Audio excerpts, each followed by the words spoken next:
What's that sound? How do you do the wolf sound? I can't remember. Oh. It was like in your throat. Oh, well. How do you gut someone?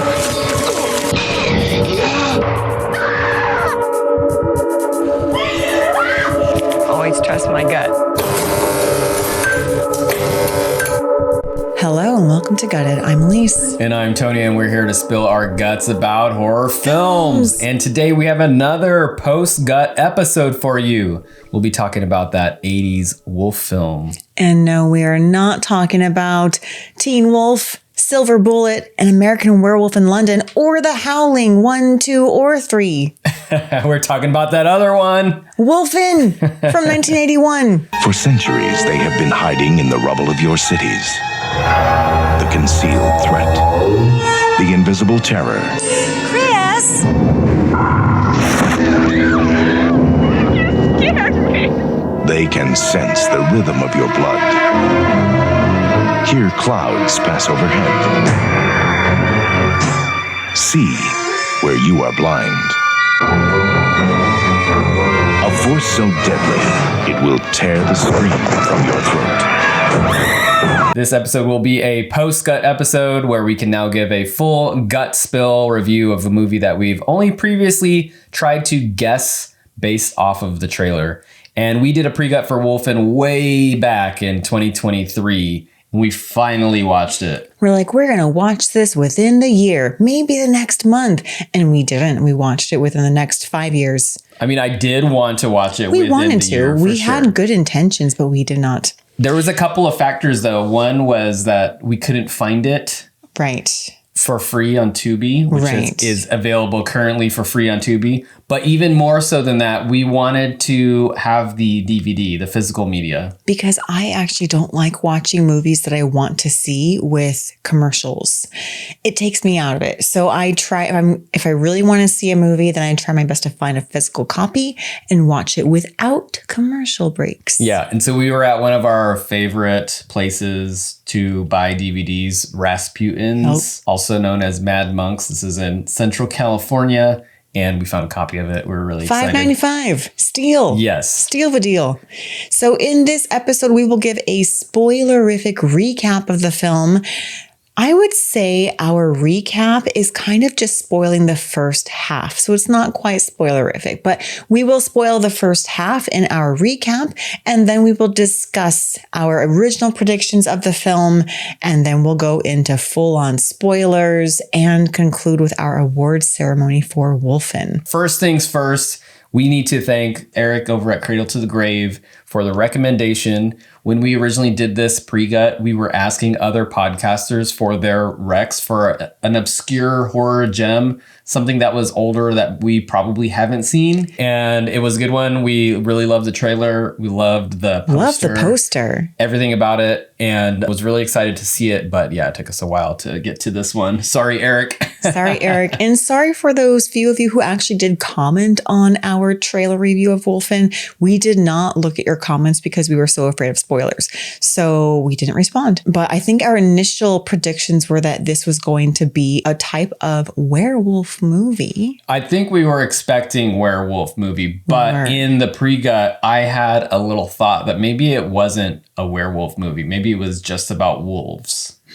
And so we'll talk about that a little bit later. In the trailer, we did see some really cool wolf vision that reminded us of movies such as Predator, which Wolfen predates Predator by like 6 years or so. Yeah. And I don't know if there are other movies that do that sort of POV vision, but it was in the trailer. So we're like, that immediately had us hooked. Yeah, that had us hooked. We're like, that looks cool. I think we predicted that Gregory Hines, who plays the coroner, would die and we would see his earring show up later on as like a defining characteristic and be like, oh, that's his earring. And then I think we were hoping that Diane Venora, who plays Rebecca Neff, the psychologist in the movie, we were hoping that she would not get stuck into a perilous situation in which she needed to be saved and then others would die trying to save her. And then I do remember looking at the poster in great detail and really liking that poster. Yes, I think you said that you would get a tattoo of it. Get a tattoo. Or I would get a tattoo of it. Full back tattoo. Yeah. The other thing that we thought about this movie is that it was going to have a sort of message of an eat the rich, because they show that sort of opening kill scene in the trailer where it's like two socialites with pearls. Yeah, and they're out in the park or outside and they get attacked by the wolf. And that really is the setup of the movie. Maybe that was the motivation. And that is kind of a motivation, but it's not the only motivation, which we learn. And we had to watch this a couple times to truly figure out what the exact motivation was. But if you watch it twice, then I think the message does become more clear. And you're like, oh, okay, I get it. Yeah. Yeah. So should we get into our semi-spoilery synopsis? Yes, let's get into our synopsis. Okay. We're going to tag team this one. We open on a New York skyline where two men stand atop the Brooklyn Bridge. On one side, we see a developed skyline of buildings. On the other, a wasteland of rubble and vacant lots awaiting redevelopment. Later that evening, we follow real estate tycoons Chris and Pauline Vanderveer and their bodyguard as they stop the limo for a late-night stroll in Battery Park. But they're not alone. Something is lurking nearby, stalking their every move, and that something has a taste for blood. The Vanderveers get Vander dead. Enter Dewey Wilson, played by Albert Finney, a seasoned and stoic detective with a wry sense of humor, recently reinstated after being on leave for mental health reasons. He arrives at the murder scene, joining Whittington, a cool coroner with a glib sense of humor, played by Gregory Hines. The two immediately see that this is not your typical murder scene. Who or what could have done this? An act of terror, voodoo, or something else? As the commissioner puts pressure to find answers quickly, Wilson is teamed up with psychologist Rebecca Neff, played by Diane Venora, who is known for her knowledge of international terror organization interrogation. Wow. The police bigwigs are certain the Vanderveers had enemies, as they did typical rich people stuff, like funding to overthrow Central American governments, so they go to the obvious suspects: liberal extremists and environmental terrorist organizations like the Gotterdammerung. Whittington, however, finds the hair of a Canis lupus, or wolf, on the victims, which leads Wilson, Neff, and Whittington down the rabbit hole, or wolf hole. They SVU the shit out of this case, which leads them to Dr. Ferguson, played by Tom Noonan, a zoologist and wolf sympathizer who confirms their suspicion and gives them a little history lesson on the simultaneous persecution of wolves and indigenous people. This leads Wilson to Eddie Holt, played by Edward James Olmos, an indigenous person with a criminal record. Eddie spends his days maintaining the unnervingly high tops of the Brooklyn and Manhattan bridges.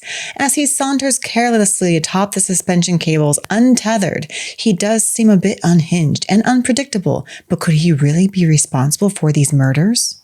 With a rising death toll, peculiar bite marks, and a few solid leads, Dewey Wilson is realizing he's bitten off more than he can chew. Dun, dun, dun. All right. And in Wolfen, we have Albert Finney as Detective Dewey Wilson. He is a 5-time Oscar nominee, one of which includes his role as Hercule Poirot in the 1974 version of Murder on the Orient Express, as well as Aaron Brockovich. All right. Whittington, played by Gregory Hines, who I had memories of seeing on Sesame Street and in the PREGUT. I was like, I know this guy from somewhere. And I did confirm it. Him and his brother were on Sesame Street. Aww. We also have Diane Venora, who plays Rebecca Neff. I know Diane Venora as Lady Capulet in the Baz Luhrmann's Romeo and Juliet. She was also Gertrude in the Ethan Hawke version of Hamlet. And she was also in Heat, The Substitute. She has quite a filmography. Yeah, we have Dr. Ferguson, played by Tom Noonan, who we know and love from House of the Devil. Mm-hmm. But he's also Frankenstein's monster in The Monster Squad, which was like one of my favorite childhood horror movies. Mm-hmm. Did you also put that he was in Heat as well? He is also in Heat. Oh, wow. With Diane Venora. And he has a very memorable role in Manhunter as Francis Dollarhide. We watched that one for the first time a few years ago and loved it. It has a great scene song with, what's that one? Venus? I'm your Venus, I'm your fire, your desire. Is it that song? Is it a quirky song? I don't remember the scene song you're talking about. Well, anyway, when you say Venus, I think of that. It has a really Venus great song. scene song towards the end of the movie, in like the final fight scene. All right, we'll have to confirm that later.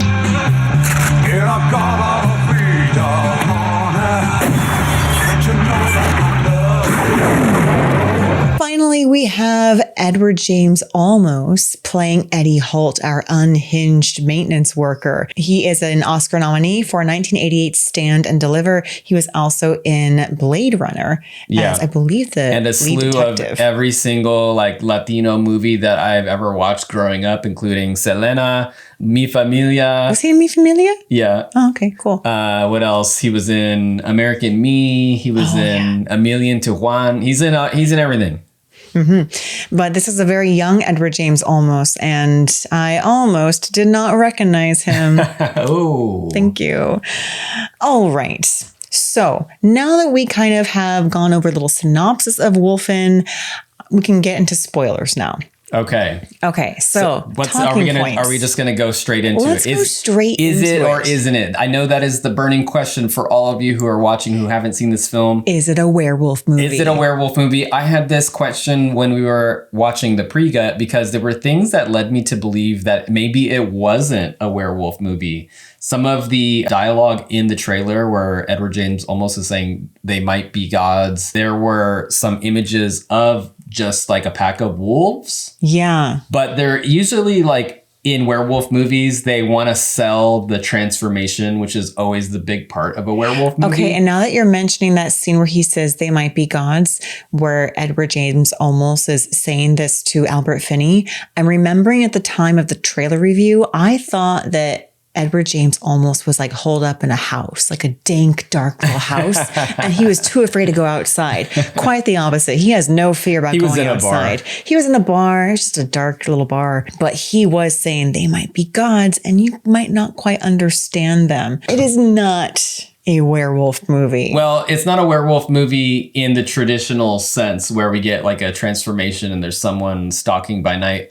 But it is an ancient race of maybe god wolves. It's wolf gods. Wolf gods? Yeah, they are an ancient species of wolf gods that predate the Christian era by 20,000 years. Yeah, they do talk about shape-shifting in the movie as well. So, I mean, and there is also nods to werewolf movies. Like we have that whole big number where Eddie Holt is like dancing nude. And he does the transformation, but he does it in sort of like a mocking way. I get the sense that he's performing werewolf for Albert Finney's character. Yeah, which I thought was like a really cool scene, like one of the standout scenes. It was one of the standout scenes. Yeah. I was actually not just because he was nude. He was very nude. However, he was nude in very strategic ways in which he was kind of like dancing amongst the shadows to where you really couldn't see anything. Yeah, but if you frame by frame it, you know. Which we did. Just kidding. You'll be able to see the full Monty. He was very crafty in how he played with the shadows. But during that scene, I'm just like, wow, he really went for it. And you do start to believe that he's going to shapeshift, but he's mocking Albert Finney's mindset in that he's thinking these very stereotypical things. And he's toying with Albert Finney throughout the movie and kind of playing on prejudices about Indigenous people. Yeah. Because one of the first things that Wilson says to Eddie is, oh, you guys really do like heights, don't you? And Eddie's like, oh yeah, we also drink like a fish too. He's really commenting on Wilson's stereotypical judgments of Eddie. Very bold move to me for Eddie to play with Wilson's prejudices like that, because he very well could have shot him during his fake shape-shifting moment. I was like, that's dangerous. Why are you doing that? He has like a capsule in his mouth to like foam at the mouth, and he lunges at him. And Dewey doesn't draw his gun. He kind of like backs up. And then Eddie spits out the capsule and he's like, I'm not a wolf. It's the whole number. Yeah. Tricked ya. That also kind of just points to the underlying message of this movie, where I feel like it has a lot of messages that it wants to give on top of the detective story and this like element of horror of people being mauled by wolves. It ends up being a little bit of like a lot of things. And then maybe because it's so many things that are kind of coming at you, in terms of treatment of indigenous people and relating their story to like these, like the ancient wolf persecution. Then there's this whole sort of like gentrification angle. There is a bit of a gentrification angle, but there also, yes, there's that whole eat the rich angle that you were talking about in the beginning. And that is present for a good portion of the film until the coroner, Whittington, starts saying like, well, yes, these two people in the beginning were rich, but also it seems like people that have something wrong with them are dying. People If with they're diseased sick, livers. people who won't be missed. Right. People who won't be missed. People with diseases that we don't know about. Yeah. And also the rich. And so the first time watching this, I was like, so who is it? Who are the victims? Like anyone? Literally anyone? I don't get it. Yeah, what's the deal with these Wolfen? Are they these ancient, wise creatures that are just trying to survive? They're existing in the rubble of society and just trying to kind of lay low, picking off people who are deemed as like not valuable to society. Like there's a lot going on there. There is a lot going on. And it wasn't until my second watch when I watched that bar scene with Edward James Olmos and the rest of the indigenous people that are in this bar. And Albert Finney kind of shows up after, spoiler, after Whittington dies. And he goes there kind of in a daze and he's bloody and scratched up. And it's kind of like a record scratch when he walks in because he obviously does not belong in this bar. But he sits down next to Eddie Holt and his crew. And he's trying to figure out like, what's the deal with Wolfen? Like, why are they coming after these people? Like, what did Whittington do wrong? Yeah. And one of the people in the bar says, it's Wolfen. They go after the sick, the abandoned, those who will not be missed, and they kill also to survive and protect. Man kills for a lot less. Yeah. So it's like, okay, they kill for many reasons, not just the people that won't be missed, but also if they feel like their hunting ground is threatened, which we learn the rich people were threatening their hunting ground. Right. They were planning on building a big condo, luxury condo, in the rubble of the South Bronx, which really looked like a decimated city. And I feel like this might be a good segue to kind of talk about that whole sort of setting in New York in the late 70s, early 80s. The environment in which they shot the film was pretty amazing. They're shooting in actual, like, look like bombed out buildings with like concrete and wood rubble. They're filming in this derelict church and on top of bridges, like all kinds of really cool settings for this story, which I thought was one of the one of the best elements of the movie. That was one of the craziest scenes to me, the scenes on top of the bridge. And this is 1981, so it's before a lot of these green screen sound stages. You get the feeling that they're actually filming on top of this bridge. It feels real. It feels like they're walking up there without harnesses. But also the scenes where they're inside of the derelict buildings, it seems dangerous. It does seem dangerous. There's a scene where Diane Venora's character, Rebecca Neff, walks up the stairs of this derelict church, which I guess you said they actually built this for the set. Yeah, I read that on IMDb that the setting was an area that was undergoing construction. What do you call it? Redevelopment. And what I had read was like at that time, a lot of the houses were occupied by squatters and there were a bunch of fires in random buildings for like insurance claims, and the whole area was just kind of a little bit on the derelict. downswing and derelict. So that area really existed, and that's what it looked like. And then they built this church on top of it, which I think in itself could be pretty dangerous if you're actually building a structure on top of rubble that's unstable. I don't know. Maybe they were safe about it. Who knows? Yeah. But there's a scene where Dewey pulls Rebecca Neff backward and the two of them fall down backwards down some stairs. And even if they're stunt people doing this performance, it looked scary.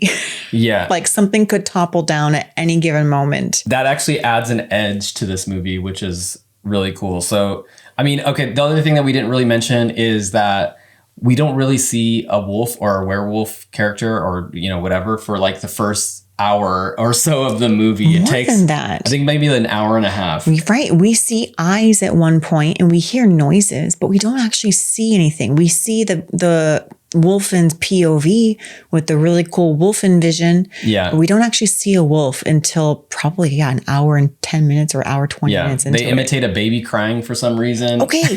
So really quick, I want to get back to the gentrification, eat the rich angle here, because I did start to think, okay, I'm kind of down with this idea that the wolves are going to eat these yuppie developers that want to just come in and bulldoze everything and make their sky-rise apartments. And that's why they got eaten. But it turns out they're mad at the developers, the rich real estate tycoons, because they're tampering with their hunting ground. So yes, they don't want gentrification, but it's more because they want to be able to eat these people that live there that will not be missed. And that's a really dark angle to it, I thought. Right? Yeah, it is.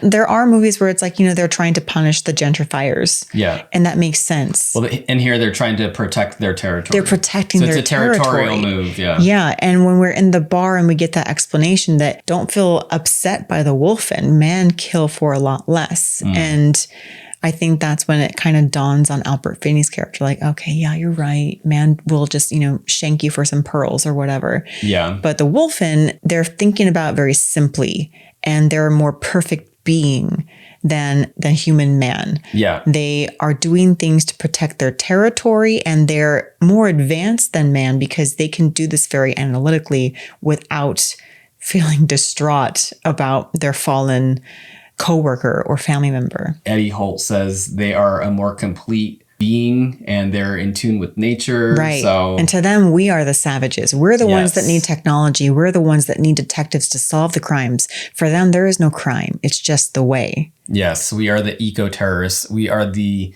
Gotos Damarung. We are the Gottadamerung. Aye, there's the rub. So all these things going on, but ultimately we have a detective story, and we have Albert Finney, who's playing Detective Dewey Wilson, going through it. Rebecca Neff and Whittington. I think they are really interesting characters. I really enjoyed Whittington. When he's introduced, he's just sort of like this cool coroner guy who's scoping out the scene. He's playing his tunes while he's investigating, and he's got a severed hand in a bag, and he's got a severed hand. He's like, check out this lady, she's almost decapitated. And he tells the other two coroners who are there to bag up the body, he's like, oh, watch out for the oops head.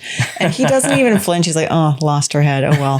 So he does have that kind of stereotypical glib sense of humor that you see coroners have in a lot of these SVU Law and Order type shows. Yeah, they're always the ones chomping on a sandwich in the middle of the operating room. There's always someone eating in the corner always room. Yeah.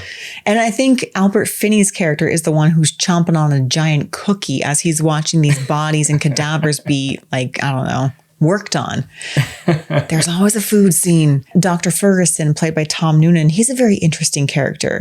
A lot of the supporting characters in this movie are very interesting to watch. Yeah, I really enjoyed the cast, and especially because we got some really big name actors who were kind of early on or early-ish on in their careers, including Edward James Olmos, Tom Noonan, Diane and Venora. Diane Venora. Yeah, I really thought Tom Noonan had an interesting character. They didn't really go anywhere with his character. I had so many questions about his character because he is presented as this wolf sympathizer. He knows about the history. He said that these wolves and indigenous peoples were persecuted around the same time and nearly wiped out around the same time. So they're almost one and the same. And I think that kind of gets stuck in Albert Finney's head or Dewey Wilson's head. Like, okay, if they're one and the same, maybe quite literally, it is people like Eddie Holt doing these murders. He's not seeing it as more of like a parallel. They're not the same, but they could be leading parallel lives. But with Dr. Ferguson, he is so interested in these wolves. He's watching footage of wolves being killed and slaughtered by men with guns from helicopters. And it's really unsettling and tragic. And you're like, this looks like actual footage. I'm pretty sure that's actual footage of like wolves getting shot, which is really heartbreaking. Yeah. And Tom Noonan's character actually looks teary-eyed. He has glassy eyes as he's watching this. And then he gets this grand, peculiar idea to make a prank call to the fire department. And he's like, hey, there's a fire over here. I don't know what the address is, but just come. My name is Peter Wolf. And he looks so proud of himself. And Yeah. jumps on his little motorbike and runs in the opposite direction of where he said the fire was going to be, looking for the Wolfen. Still, I'm like, why? Also raises a lot of questions. Is there only one fire truck in all of New York? Why was he trying to throw off the scent? Why was he trying to No one throw came off for him. the No one was scent? looking for him. That was a weird part of the storyline. I know. And even Whittington, who was his friend for 5 years, was like, well, he's gone. Oh, well. And Finney's like, do you mean like as a victim or a suspect? And he's like, well, he wouldn't be a suspect. I've known him for 5 years, indicating that he's probably a victim. And Whittington is cool as a cucumber saying this. Yeah. I mean, it is but part we of don't his, actually see him die. He just kind of gets knocked off his bike and then he gets jump scared. we don't see him anymore after that. But we do see his bike the next morning as Dewey Wilson is leaving Diane Vanore's apartment. So I guess we can assume that he died, but it was a little bit of a confusing death.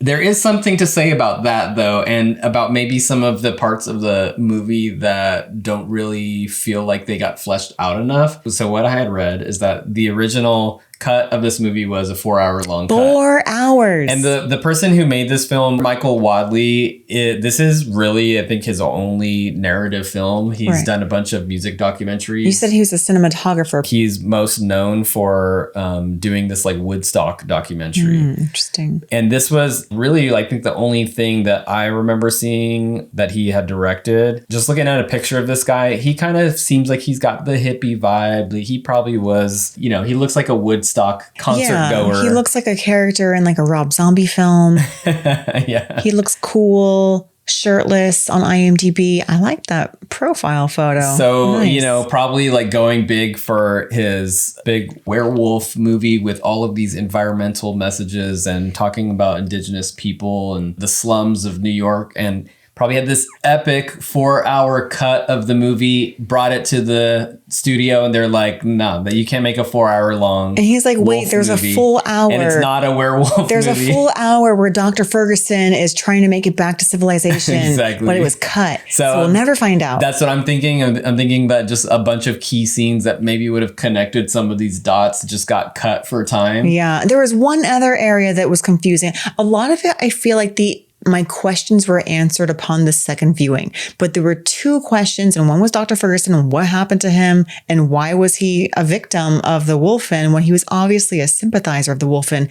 But I can kind of gather that Wolfen decided that Dr. Ferguson was a loner and would not be missed. And we're correct, because when Whittington and Dewey were telling the commissioner or someone like, oh, Dr. Ferguson is missing, the guy's like, who? So case in point, not going to be missed. People barely know who he is. So it makes sense why the Wolfen ate him, if they ate him. But the other question I had was, there were 2 moments in which the Wolfen simulate a baby cry as a way to lure a victim closer to them. Why? Why not? Why simulate a baby cry just in these 2 moments? They don't do it again for the rest of the movie. Okay, just think about it. If you're walking around in this sort of derelict building where there's literal concrete rubble everywhere and you hear a baby cry, you're going to go to that. Okay, the first time they do it is for this man who seems unhoused and he just gets some drugs and he's like, cool, I'm going to go do my drugs in this rubble. But he does his drugs and then he hears the baby cry and he's kind of thinking, is that in my head? Am I hallucinating this? But no, he gets chomped and dragged away. The second time is with Dr. Rebecca Neff.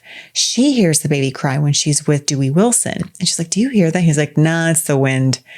And it lures her deeper into the rubbly church. It's like, okay, are the Wolfen thinking we're going to appeal to some motherly instincts? I think it's just, if you're walking through rubble and you hear the sound of a baby, I don't care who you are, you're going to go towards it. You're like, why is there a baby here? It's true, except for Detective Albert Finney, aka Dewey Wilson. He's like, I don't care, it's wind. He was the only one unfazed by the baby cry. He's cynical. He is very cynical. He did say that he has a taste for murder. Maybe he's kind of like more Wolfen. He was joking with Rebecca Neff in their little cute flirtatious meeting with their liquor in the coffee cups or the teacups. And she's like, so why are you a detective? Why are you a policeman? He's like, why not? I have a taste for murder or something like that. And she's like, okay, weirdo. She's like, okay, this date is over. I'm going to go home now. Yeah, he does offer her a ride home and she says no. She very coolly says, maybe later, but not tonight. Yeah. Yeah. So that was my question was the baby cry and what happened to Dr. Ferguson? So two questions that would have been answered in the epic 4-hour-long cut of Wolfen. Which maybe one day we'll get. Yeah. Who knows? We're going to have to probably talk to Michael Wadley about getting a super cut. The director Michael cut. Wadley. Yeah. Is he alive still in this to make sure he's alive? Because I need a super cut. I believe he is. As far as I know, he's still alive. Yeah. So we could potentially still get this. Yeah. Okay. Another thing that we need to talk about with Wolfen, and one of the main aspects of this movie is that the entire time the characters are going through and investigating these murders, they're being stalked in this POV wolf vision that is almost like the heat sensor the vision. Thermo vision. Yeah, like in the Predator. Right. Although we said this predates the Predator. By 6 years. But it's kind of different. It doesn't quite look like the heat thermo Right. vision. Now that you're bringing this up, it actually reminds me of a movie that came out last January. Not the Are you talking about Wolfman? Wolfman from Wolfman. 2025, January. I know not many people saw it and or enjoyed it. However, the wolf vision in Wolfman was pretty cool. And it does have that kind of more ethereal thermo reading vision to it. Yeah, this actually does look to me a lot like what the vision of an animal might look like. Right, like seen in like ultraviolets. Yeah. And I think we researched this one time. We're like trying to figure out how our cat sees. And we learned that cats see in ultraviolet colors. And apparently there's ultraviolet colors in your urine, Pee. which is why cats are always trying to snoop on you peeing. They're trying to see your pee. But I've also read that they're trying to protect you. Maybe. So I don't know. So they either want to see all the colors swirling down or they're trying to save you. All I know is that like every time I'm trying to pee, if the door's open, a cat's in there. Cats are in there. And they jump up and try to look in. They try to examine the stream. And I'm like, excuse me, this is a little invasive here. I don't have that problem because I'm sitting down. But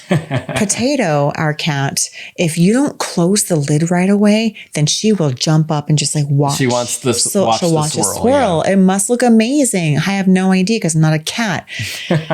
Anyway, the wolf vision is really cool. Okay, so there's a couple of things that the wolf vision reminded me of. And along with the score and the POV, there was a whole Jaws element to it. Right? Especially because we don't actually see the creature. We're just seeing the creature's vision. Mm-hmm. And I would say that did add a little bit of a creepy element, if not just like a really interesting POV of our characters. But the Wolfen are spying on them as they're like in their apartment. They can hear them. They can see them. They're jumping over fences. It's this sort of low angle the whole time. So it does really look like an animal is stalking their every move. Which brings me back to Edward James Olmos when he was being his fake wolf character. I was like, wow, he's really good at running low and fast. Well, I mean, the whole time we're watching this movie, we're still wondering if it is going to be a werewolf movie. Yeah. And I think I remember when we were watching it on the first watch, we were suspicious of Tom Noonan's character. Right. Not just because he's very hairy. He's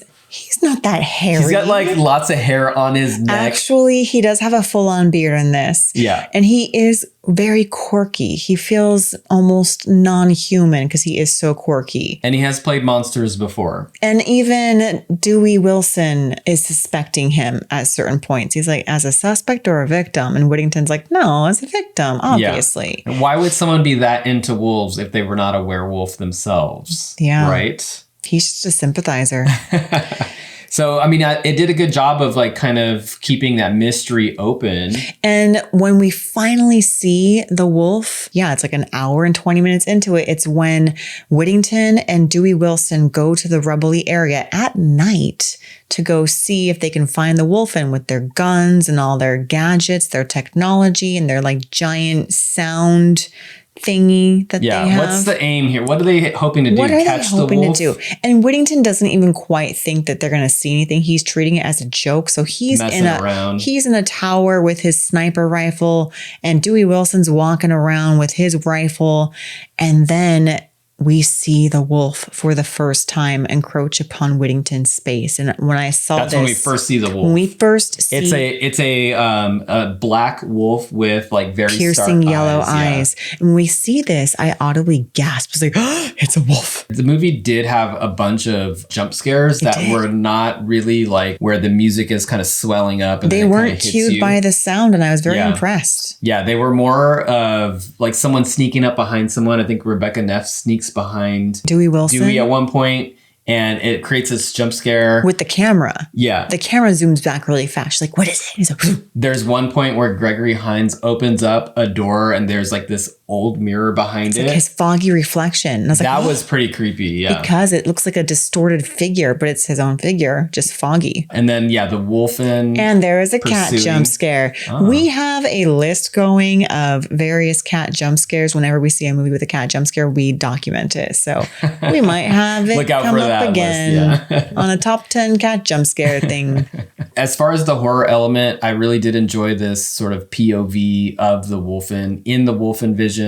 And I did think that there were a few jump scares. I do think for horror fans who are expecting this to be a werewolf movie, you're going to be severely disappointed. I don't know if you'll be severely disappointed because we were expecting a werewolf movie. We weren't severely disappointed, but we were confused. So I would recommend give it a second watch. If this is your first time hearing of it or watching it, watch it twice. Yeah. And I think by the second time, once you know it's not a werewolf movie, you'll be like, all right. Yeah. Would I'm you on say it's board. like a supernatural detective It's story? like a supernatural detective movie. Yeah. With really solid actors, a cool soundtrack. Great visual Like, elements. Honestly, some really insanely beautiful shots that I don't think I'd ever seen in a movie before. Yeah. And they just capitalized on their location, especially in that last act. There is a scene where the apartment has this like mirrored blinds. Mirrored mini blinds. Mirrored mini blinds, right? It creates some really artistic and beautiful shots of Albert Finney And the Wolfen crashing through them. So there's some really cool stuff about this movie. Some head scratchers. But overall, definitely worth a watch. So with that, should we get into some awards? Do you want to say if it's a pumpkin, Twinkie, or wine, or nah? Nah. Said nah. Let's just move on How to about any awards. other like tidbits that you read about this movie? I don't have any more. That's it. 4-hour long uncut version out there somewhere. And it was this guy's kind of one and only feature length film. Is this his passion project? His passion project. But I think if I were to make a feature length film and I did a really good job, I'd be like, you know what? I'm done. Tapping out. That's it. Tapping I'm out. good. Maybe he presented it and people were like, you made a wolf movie in the 80s and it's not a werewolf movie. Yeah. Are you kidding? Bold. Yeah. Very bold. And it came out in 81, though. Most of those other wolf Did it movies. predate American Werewolf in London? So I wrote down the dates They for all came of out in these. 81, right? So The Howling one and American Werewolf in London came out in 81, the same year as Wolfen. However, Teen Wolf, Silver Bullet, and Howling 2 came out in 85. Howling 3 came out in 87. If American Werewolf in London and The Howling both came out in 81 and Wolfen came out in 81, which one came first? Which one came first? Nobody knows. And we could probably figure it out, but oh well. Our internet sleuths out there will figure it out. You and guys will figure it out. report back to us in the comments. Yeah. Let's move on to our award ceremony. First category, we have the axe. Tony, what one element or a character would you cut from the film? All right, we kind of talked about it, but my axe award is going to the unexplained Fergie plot. What was he doing? Why? Why did he want to create a distraction? Also, what was his goal of walking out into the park and finding the Wolfen? Was it just that? He wanted to just find the Wolfen now that he knew they were active? I'm going to concur and second your axe because I too want to axe Fergie reporting a bogus fire and then calling himself Peter Wolf with his fake alias and going out to go find the Wolfen. He was so proud of himself when he called He's himself like, Peter my Wolf. name's Peter Wolf. Get it? Peter and the Wolf? No. He did a wink, wink. Wink, wink to the operator. Yeah. I don't know if I would axe his whole plot though, because I feel like he went to go seek out these Wolfen. He knew or felt like that they were a godlike creature. He wanted to look them eye to eye because he was the one that said that a wolf pack will sometimes encounter a moose. And if the moose locks eyes with them and does not flinch and stands its ground, the wolf pack will move on. But if the moose continues to run away, the wolf pack will take it as a sign that the moose is ready to die. Interesting. So I feel like this was Fergie's attempt at being the moose that would not run away. But in the end, he couldn't help it. He was too scared. His fear overcame him and he ran away on his little motorbike. And that's when Wolfen decided, okay, he made his choice. So then it seems like you solved it. That's I solved the purpose. Yeah. I mean, I just wanted to get some finality. I wanted to see his like dead carcass somewhere. But all we got was a motorbike that was being ridden by some unskilled person that came across it the next morning. Yeah. Unbeknownst to Albert Finney's So then character. what is the point of the calling the fire truck? Exactly. That's what I would ask. I would ask him calling the fire department because why? There's no need for that. If he just thought, you know what, I'm going to go find these Wolfen and look them in the eye and then get scared and try to scoot away. Right. That I'm okay with. But him calling the fire department and calling himself Peter Wolf. Yeah, they should set it up to where every time he goes out, he calls the fire department. He's like the resident prank caller. He's a little prankster. And they're like, we got Peter Wolf again. Peter Wolf again. Yeah. Then they would just reporting a stop fire. sending the fire truck to Peter Wolf's claims. Did they send a fire truck? They did. We heard the fire alarms go. Oh, okay, that's right. And they were going in the opposite direction as he was going. But it's like, why? That did not make any sense. So that's what I would ask. I would also ask the Wolfen simulating a baby cry. So it's a double axe. But I would I liked the Wolfen with the baby cry. Okay. Yeah. So ultimately, we're just in agreement on him prank calling the fire department. Yeah, exactly. We didn't need that. Well, yeah, it just need to be explained a little Just more. fleshed out a We little need bit that more. 4-hour cut of Wolfen. We'll get it one day. Yeah. So moving along, we have our first aid kit. Aleece, what character are you going to bring back to life? So my first aid kit is going to Gregory Hines as Whittington because I'm like, what did he do? He just went along with Dewey Wilson on his little adventure in this derelict building and he was having a whale of a time, chomping on his chips, burping, drinking beer. And then the wolf came upon him and got him. Not fair. Yeah. You know what it was? He mocked the Wolfen with his full moon in the window. Yes. He did expose his full ass as a prank. He's like Black Moon over Manhattan. And he was making a mockery of werewolf movies. So yes, that's why he got. You cannot That make a makes mockery of the sense. Wolfen. But still, I understood why they killed Tom Noonan because he ran away just like a moose would do if they were scared. And the Wolfen knew that he would not be missed. But Whittington, I was like, I feel like he's going to be missed. Yeah, I agree with you. I gave my first aid kit award also to Whittington. It seemed like an undeserved death. It did seem undeserved.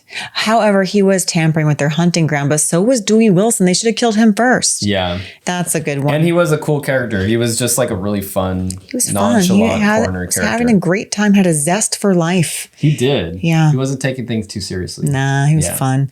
All right, our second kidney. What character would you have, dead or alive, come back in a sequel or spinoff? Ooh, okay. So I gave my second kidney award to Eddie Holt, who I thought was one of the most interesting characters in the movie. I want to see more of him. And in this one, it is a sequel. So the Götterdämmerung are on the loose, causing a ruckus. You know, with these eco-terrorists, I feel like they always have good morals, but they're misguided morals. You know what I'm saying? They're going too hard. They're going too hard. And Eddie Holt is going to be recruited with the Wolfen as his helpers to take them out. Okay. So this is a sequel to Wolfen. I like that. And I was actually torn between giving my second kidney to Eddie Holt because I really did love every scene that Eddie Holt was in. Yeah. He just had a very interesting, charismatic, dangerous quality about him that you wanted to watch more of. Edward James Olmos is such a good actor, and it makes sense like why he is so famous now. He really did put us all into this into this character. So my second kidney is not going to Edward James Olmos's Eddie Holt. It's going to Dr. Ferguson. And my movie is not a sequel. It's just like an after the credits snippet. So maybe like 5 minutes after the credits, we see Dr. Ferguson emerge from this little creek or bridge, and he's all disheveled and dirty and naked. And you're like, what did he get up to? And maybe he's also been recruited as part of the Wolfen. So you think that he is actually a werewolf? He kind of became a werewolf, but you don't know completely. You're It's just like werewolf versus the Wolfen. It's kind of like Wolfen, but like you don't know why he's naked. So it starts making you question. Whenever anyone's naked, they are a werewolf. Well, Eddie Holt was not a werewolf, but he got That's full true. naked. I guess when you wake up naked, When you you're not wake sure up why. naked, and it just makes Yeah. you question. So that's what I want. I want an after the credits, like 2-minute scene of Dr. Ferguson emerging from this bridge, disheveled, scratched up, and naked. Yeah. And then cut to black. And you're like, whoa, are they werewolves? Crazy. Further making it confusing. Making it more confusing, but also giving you some closure as to Dr. Ferguson's character. He's not just dead. You're right. We do need closure. Just need a little bit. Even if it's like a mysterious closure, I'll take that over nothing. Okay, I like that. Thank you. I did have an axed second kidney that my first idea was An axed second kidney? Eddie Holt's Full Monty. So it's like a Full Monty You're type. axing his Full Monty? No, it was a second kidney Full Monty style movie featuring Eddie Holt. Oh, Yeah. okay. So he shows up as like, I don't know, the sixth man in the Full Monty. Yeah. He's like, hey guys, He heads watch over this. to Europe and Yeah, then he they're finds Robert Carlyle. He's like, I understand you. Robert like, here's my Carlyle, movie. who was in Ravenous, right? And about cannibals, which they reference in Wolfen. so it would make sense. This would be like kind an of tied AVP kind of movie. So it's like Ravenous versus Wolfen. Yeah. Carlyle versus Olmos. But instead of like eating people, they just do a Full Monty thing. they put on a show for everyone. Put on a show. They're like, enjoy this, guys. That might be the sounds better idea. fun. I knew I had it in there for a reason. Had a good idea in there. All right. Next award goes to our best intestines. Tony, which character had your best, saddest, or I don't know, most interesting death? All right, my best intestine award, and I'm going to say that I have a feeling that you have the same We one. probably do. Yeah, is Officer Warren's last hurrah, where it's in the climax of the movie, and the Wolfen surround Warren, Rebecca Neff. Wilson, and Neff, and it's like the final showdown. And Warren's like, you know what? I'm just gonna make a break for my car. Pulls out his gun, tries to shoot the wolf, and we know that doesn't work because in the very beginning of the movie, when the bodyguard tried to pull out the gun, He had a gun. His hand got chomped clean off. clean off, yeah. And so the same thing happens to Warren. He goes for his gun, hand gets bitten, clean off. But does that stop him? No. He makes it to his car, gets inside, With his hand rolls bleeding, up the window by hand. his Just stump, one hand. yeah. He even tries to like pull something down from the top with his severed hand. He's like, oh wait, that one's not working. And he does his other hand. He keeps going. And then the wolf pops up behind him in his car, classic Jurassic Park style. Classic, yeah. He gets out of the car and then his head gets chomped off. Yeah. And then not only that, as his body is, I don't know, it looks like it's stumbling or crawling away, then Wilson decides to like blast the gas tank of the car and it blows up. And before it blows up, though, we get a close-up of Warren's head on the ground, gasping for air, which Whittington alluded to earlier in the movie. He's like, in the French Revolution, when they decapitated people, sometimes they would hold up the head because the head can survive up to a minute without oxygen. And you might see them gasping for air or trying to mouth their last words. And that's exactly what Warren's head tried to do. Now that you mention that, I'm thinking to myself, like, there were a lot of really clever elements of this movie that for whatever reason just didn't fully come together, but there are some really solid nuggets. Really good little callbacks to the entire script. Yeah. So I feel like maybe it needs a third watch down the line. We'll find more little nuggets like this. That is true. Okay, so I'm assuming you have the same exact one, right? Same exact one. Okay. Amazing. Good job, Warren. Yes. He was kind of a whatever character for the longest time until that moment. I'm like, okay, your death solidified you as like a good character. And as far as deaths, there were only really like 3 on-screen deaths, and they are all kind of similar, like losing a hand, getting slashed into the throat, but this one was like the most. It was the most. Yeah. Yeah. So we like that for our award. What gets your silver gut? Second best element or character of the film. My Silver Gut Award goes to Wolf Vision, which is a proto-predator POV post-Jaws proto-predator. Yeah, that's what it is. Yeah. It's a mix between Jaws and Predator. Yep. And this is Wolfen, the creature that stalks you. It can hear you through walls. It can sniff you. It can hear you. Sniff. It can track you down. Even though you've gotten away in a car, it can track down your tire marks. That's right. And find you at Diane Venora's apartment. Yes. So I thought that was a really cool element of the movie. And it really did dominate the movie because we didn't see the creature until an hour and a half in. Yeah. It lended itself to like a slasher movie in a way. Yeah, it did. Like, who is this? Who has this vision or what? My silver gut is a silver gut / spleen stealer. And it's going to Edward James Olmos because his entire performance, he was only really in 4 scenes in the movie. Like, we see him in the opening when he's running up the jumper cable or something of the bridge. Which it looks like he was up there without wires. He looks like that, untethered. Yeah. The things they shot in this movie, you're just thinking to yourself, there's no way they would shoot this movie today. Right. With all of the stunts that they did and the locations that they filmed. Also, I'm just like, applause to Edward James Olmos. He must have been very young in this with reckless abandon. Maybe it was prefrontal lobe formation all the way because he was up there and you really did have the feeling that he was unscared of the elements. And you got the feeling that Albert Finney was definitely scared. And there's a moment where Eddie Holt unbuckles Dewey Wilson's hook from the cable to where he's just there. And I'm feeling anxious. I'm feeling anxious. And Eddie Holt's like, he has this little smile as he saunters away. Yeah. And I'm like, oh my God, that looks so dangerous. And then his scene when he's fake transforming into a wolf, you're just like, wow, I know like you are an actor, but you need an Oscar for this moment because I really believed, and so did Albert Finney, that you're going to turn into a werewolf. Yeah, he really did have the spleen steal. He really did. His scenes were all very impactful, and I definitely want to see more of him for sure. Definitely. He got my silver gut and the spleen stealer. So that brings us to our last and final award, which is the coveted Golden Gut Award. Aleece, what element of this film is the best thing about Wolfen? I went back and forth between this, but it is the wolf vision, which got your silver gut. But obviously, this was a very standout thing for the whole movie. I was between giving it to Edward James Olmos or giving it to the wolf vision.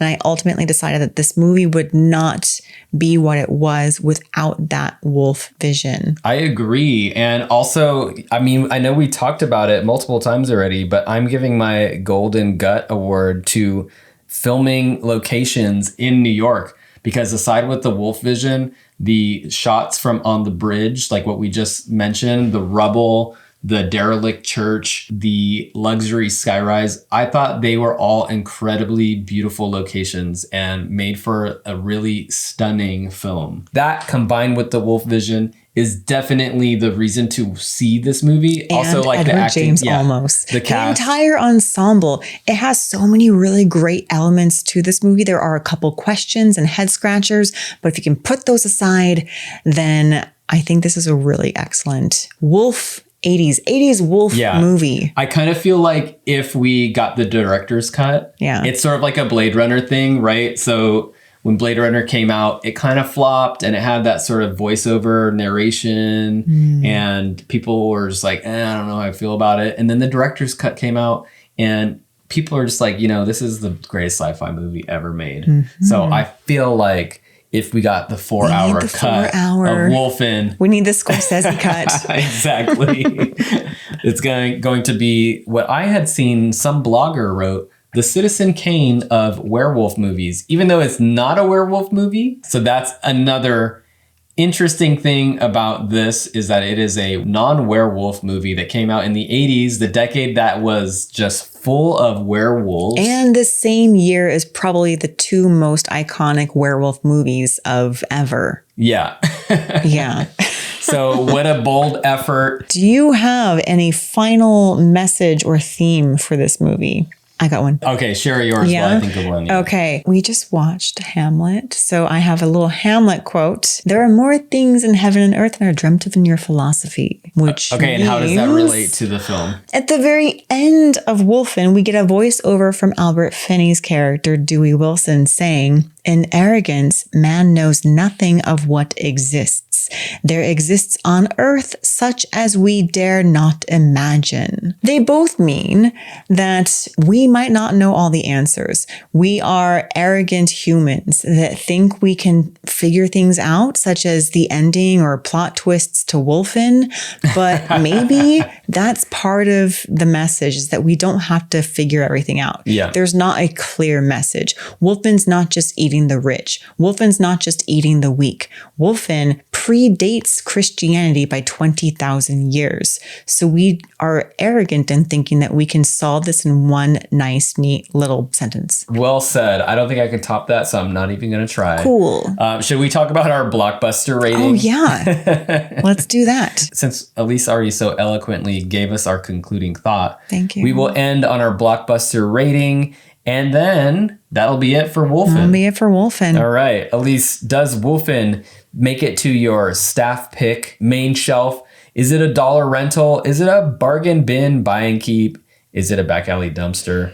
Okay. It is, to me, going to be a solid main shelfer. After the first watch, I was like, is this going to be a dollar rental? But after the second watch, it's definitely a main shelfer for me. I'm going to give this a staff pick with qualifiers. If you were looking for 80s gems, this is one that I had never heard of before. Full of great actors, full of like really beautiful cinematography, a cool soundtrack, and some badass wolves. Badass wolves and really cool wolf vision. And these are real wolves, by the way. We didn't really mention that. They have real wolves in this film. It's not CGI. There are boars. many scenes that look unsettling for the actors. Like, not to mention being on top of suspension cables on like really high bridge with winds. You can't film this movie today. You could not film this movie today. And I think you read that the wolves on set were real wolves, and they actually had people with guns on the off chance that they're going to seize one of the actors or crew members. Yes, they were required to by their insurance company to have people who would